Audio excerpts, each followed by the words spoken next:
vida en su nombre. Si una persona no cree que Jesús es el Hijo de Dios, no tiene vida eterna. Entonces los gnósticos decían que el Hijo de Dios no podía haber asumido una naturaleza humana.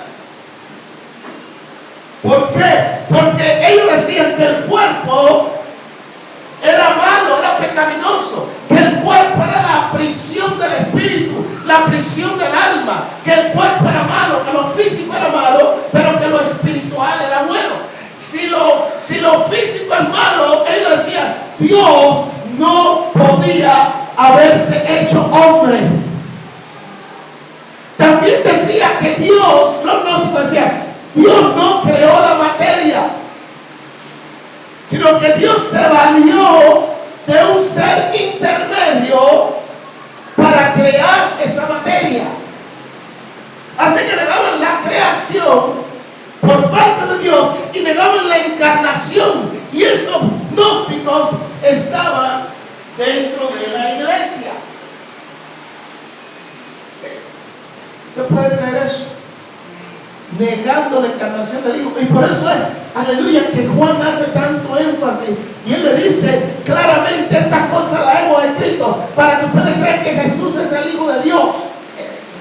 Estas cosas las hemos escrito para eso, aleluya, para que ustedes sepan, para que ustedes crean que Jesús es el Cristo, el Hijo de Dios, y para que creyendo tengan vida en su nombre. Tengan vida, no una religión. Tengan vida, vida eterna, vida abundante. Ahora, cuando la Biblia dice, y aquel verbo fue hecho carne, está diciendo que la palabra, aleluya, divina, se hizo humana. Que la palabra divina se hizo humana. La palabra fue hecho, aleluya, la palabra egeneto, esa palabra está en un tiempo listo y en una voz media. Cuando usamos el tiempo listo, cuando se usa en el griego, habla de una acción pasada sin ninguna idea de continuidad o repetición. Es decir, el verbo se hizo hombre, se hizo humano de manera como definitiva. La voz media se usa para hablar de que la acción se realiza sobre el sujeto. Es decir, él mismo tomó la iniciativa de hacerse ¿qué cosa? Hombre. Ahora escucha esto. La palabra egeneto, aleluya, proviene de una palabra raíz que es ginomai. Esa palabra ginomai significa convertirse. También significa adquirir o experimentar un estado. Es decir, aquel verbo, aleluya, fue hecho, aquel verbo se convirtió, aquel verbo asumió una naturaleza humana, se hizo a sí mismo hombre. ¿Cuánto puede dar gloria a Dios por eso? Una vez estaba Jesús preguntando a los discípulos y les preguntaba, ¿quiénes dicen los hombres que es el Hijo del Hombre? Y los discípulos empezaron a decir, dicen que tú eres Juan el Bautista, dicen que tú eres fulano, dicen que tú eres mengano, dicen que tú eres el otro, y aquel y el otro. Y Pedro dijo, aleluya, tú eres el Hijo del Dios viviente. Y Jesús le dice, bienaventurado eres, Simón, porque no te lo reveló ni carne ni sangre, sino mi Padre que está en los cielos.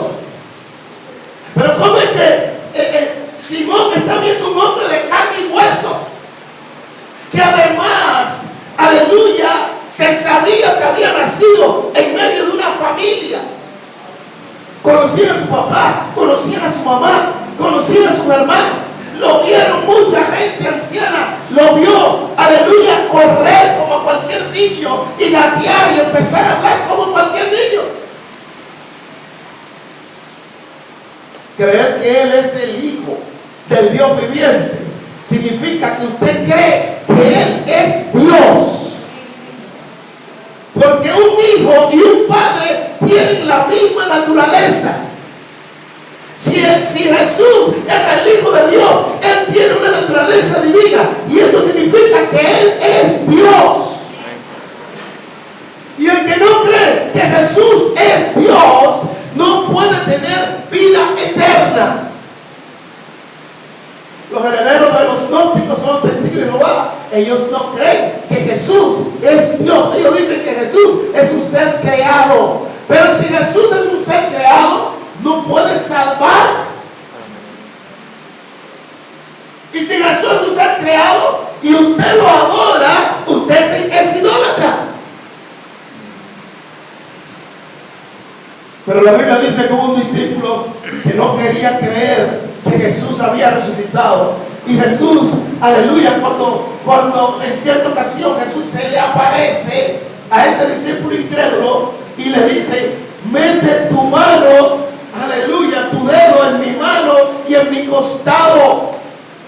Porque ese discípulo había dicho: yo no voy a creer que Él resucitó si no meto mi dedo en los huecos de su mano y en su costado. Jesús se le apareció y le dijo: tú no decías que tú no creías, ven acá, mete tu mano aquí y mételo aquí. Y no seas incrédulo, sino creyente. ¿Y sabes lo que hizo? No se puso bravo. No, este me está maltratando, este me está hablando mal, no. Cayó de rodillas y dijo: Señor mío y Dios mío.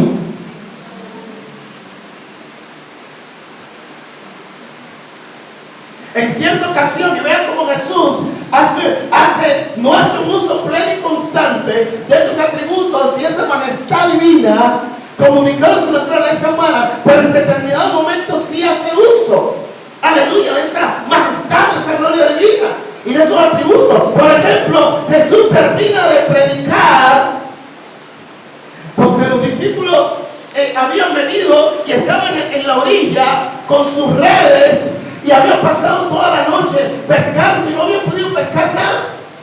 Jesús les pide, aleluya, les dice para montarse ahí en la barca de ellos. Ellos aceptan.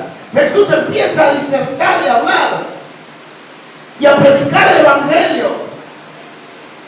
Y después que termina de predicar el evangelio, que se tomó su tiempo, entonces les dice a sus discípulos: ahora boguen mar adentro.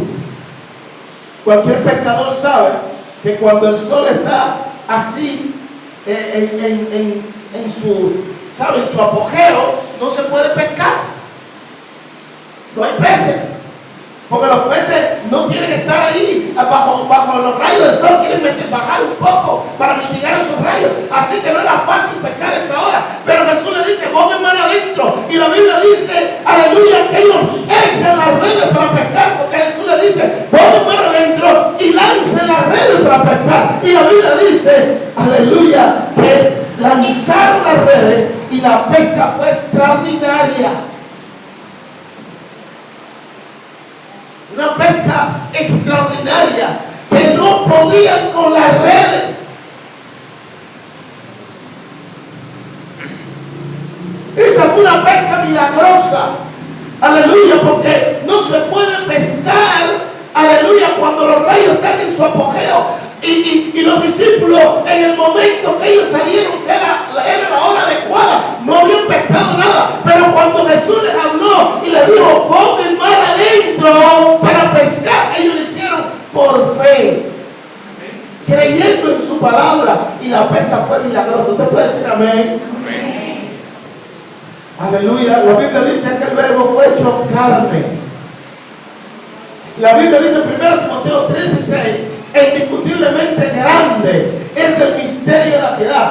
Dios fue manifestado, aleluya, en carne. Aleluya. ¿Cuántos dicen amén? Amén. Ahora, cuando la Biblia habla aquí de que el verbo fue hecho carne y habitó entre nosotros, la palabra, aleluya, habitó, se traduce como poner su tabernáculo.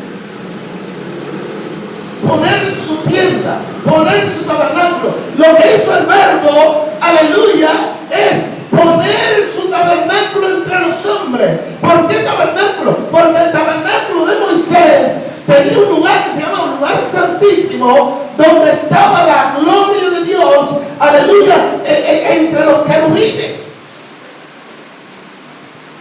Entonces, cuando Juan está diciendo eso, que aquel verbo fue hecho carne y habitó entre nosotros, él puso su tabernáculo entre nosotros, él está diciendo que el verbo, aleluya, habitó gloriosamente entre nosotros, puso su gloria, aleluya, manifestó su gloria entre los hombres.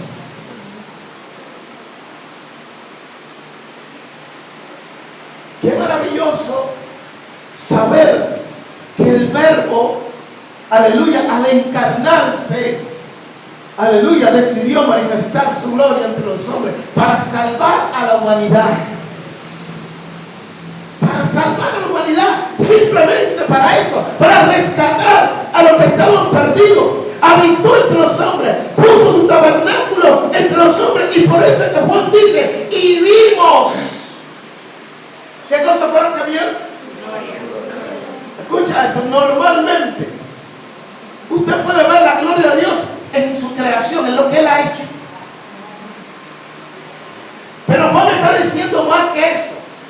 Juan está diciendo, aleluya, que Él vio al glorioso Hijo de Dios.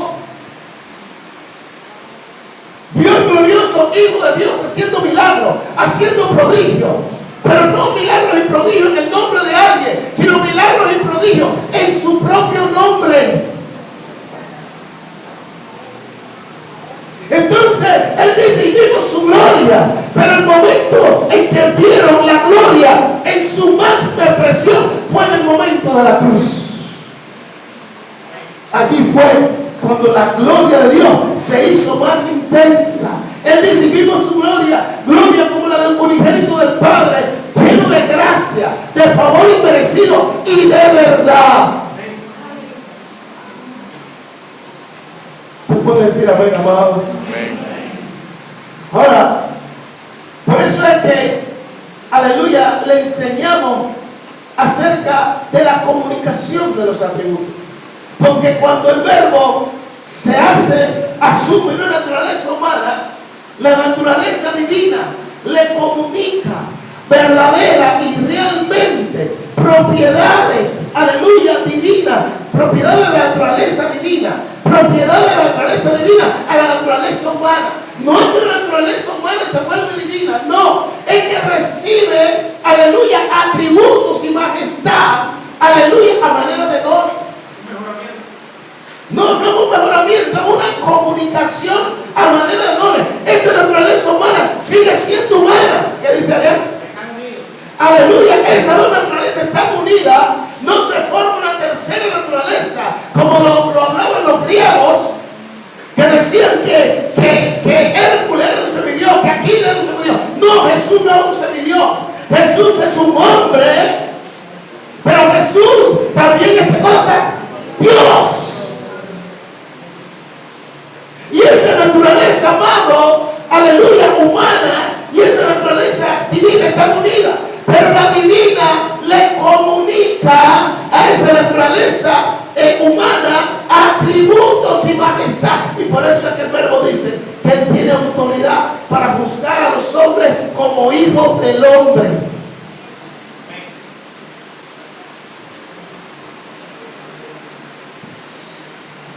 Dice este concepto: la comunicación de los atributos es la participación verdadera y real de las propiedades de la naturaleza divina y la humana como resultado de la unión personal en Cristo. Es decir, a la persona de Cristo se le atribuye, aleluya, características humanas como tener sed, como tener hambre, como cansancio. ¿No han leído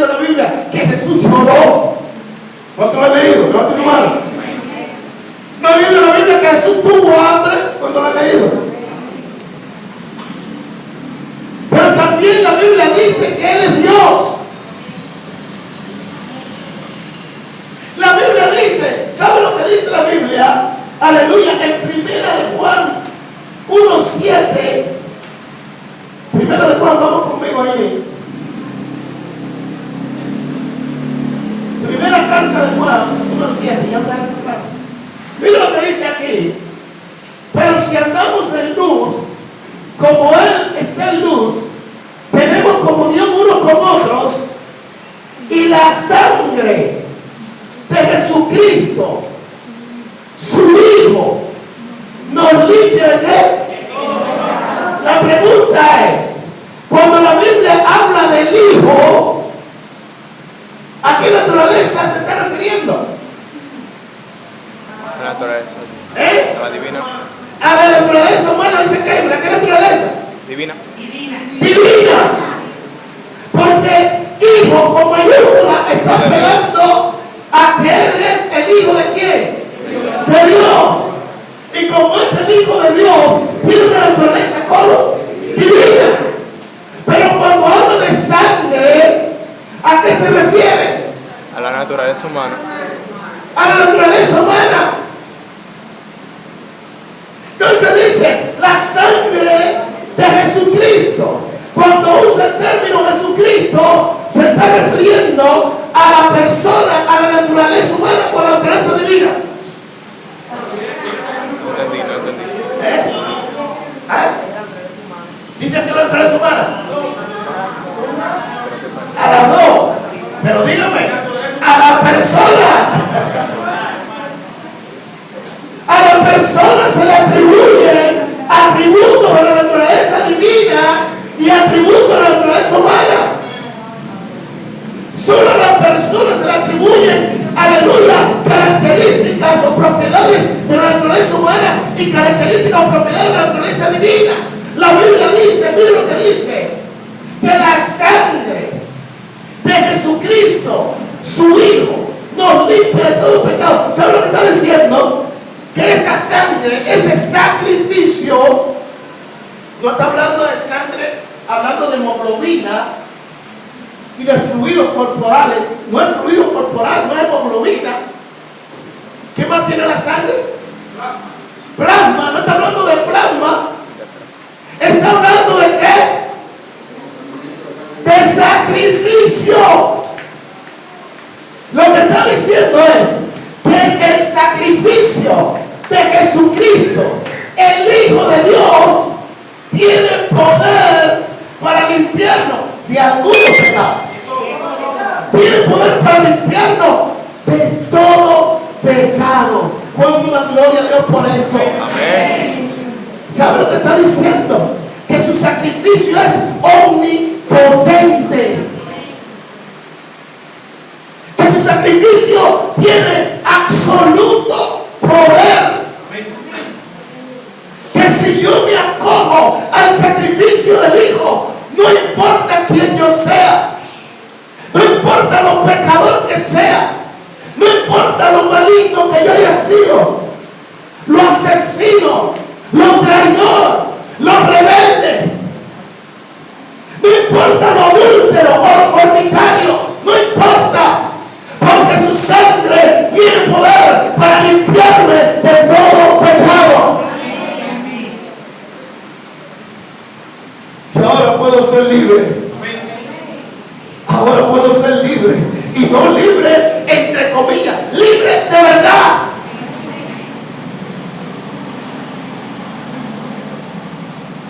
Por eso Pablo en una cárcel escribe una carta que es la carta a los filipenses, y en uno de sus versículos un hombre encadenado dice: regocijaos en el Señor siempre. Amén. ¿Cómo una persona presa va a decir eso? Pero no lo dice una vez. Él vuelve a escribir y dice: otra vez os digo, regocijaos en el Señor siempre. Cuando tienes comida y cuando no la tienes. Cuando tienes luz y cuando no la tienes. Cuando la gente te ama y cuando no te ama. Cuando la gente te aprueba y cuando no te aprueba. Cuando la gente te son fieles y cuando te traicionan. ¿Regocijado en el Señor? Si te llega el parado o no te llega. Y ahora si te llega, no importa, porque no te sirve de nada. Siempre. Porque ahora, aleluya, entiendo que su sangre me limpia de todo pecado. ¿Cuánto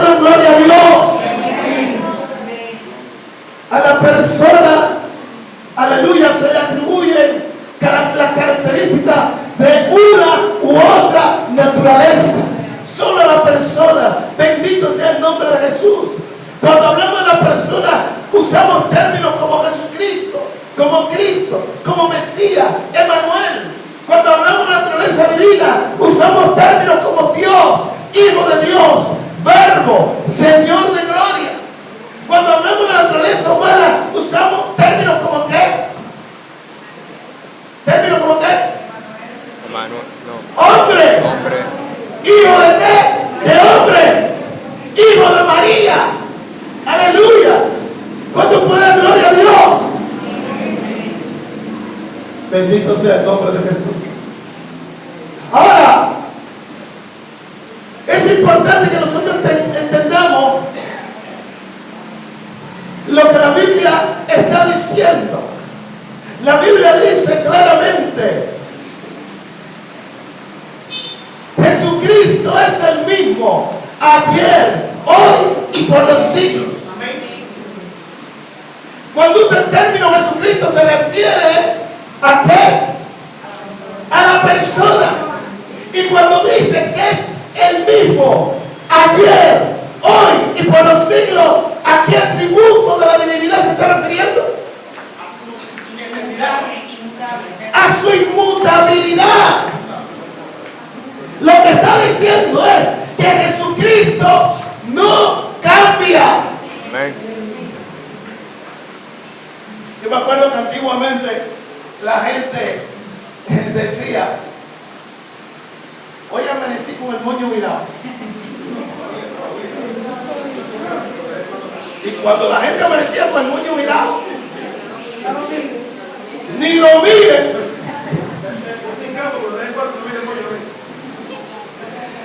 Oye, pero qué maravilloso saber que Jesucristo es el mismo cuando ayer, hoy y por los siglos. Puedo vivir tranquilo porque Él no va a cambiar. Voy a ser salvo hoy. Si me mantengo creyendo, seré salvo hoy y lo seré por la eternidad. No depende de Él. Ya Él hizo la obra. Yo soy el que tengo que creer. Yo soy el que se tiene que mantener confiando. Esta obra de la redención es una obra terminada. La Biblia dice que Jesucristo ascendió a los cielos. Y después que ascendió, ¿qué hizo? Se sentó a la diestra de la majestad de la altura. Y el término se sentó, ¿qué significa? Máximo poder. Que alcanzó el máximo poder, esplendor. Que significa que Él ocupa el lugar de máxima autoridad y poder que se puede tener, pero también significa que eso es una obra acabada. ¿Sabe por qué? Porque el sumo sacerdote solo se sentaba cuando terminaba su trabajo. Y Jesucristo, dice la Biblia, se sentó. No es que se sentó físicamente porque en el cielo hay silla. No es eso. Lo que está diciendo es que esa obra ha sido concluida. Pues dice amén. Amén. Consumado es. ¿Cuánto dan gloria a Dios por eso?